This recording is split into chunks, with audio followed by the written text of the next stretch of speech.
içeride.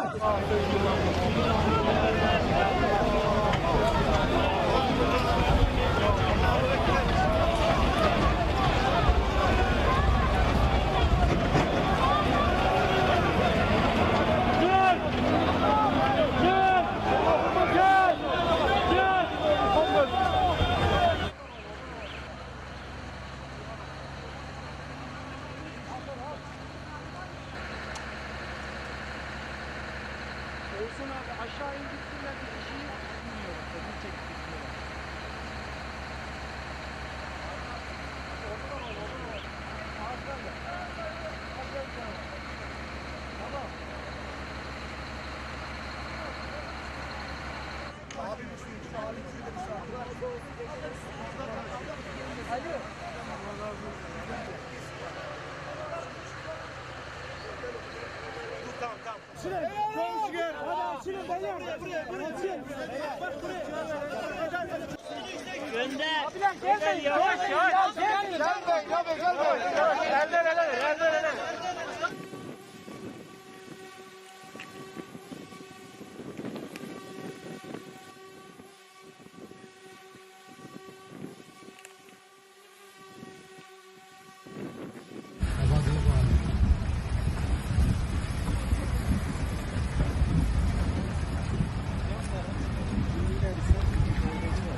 يلا فين الطريق يا شباب؟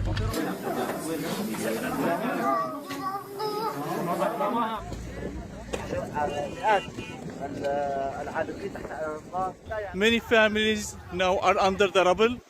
Our teams trying to save them, trying to save the people, to save all the people from under the rubble with all capabilities.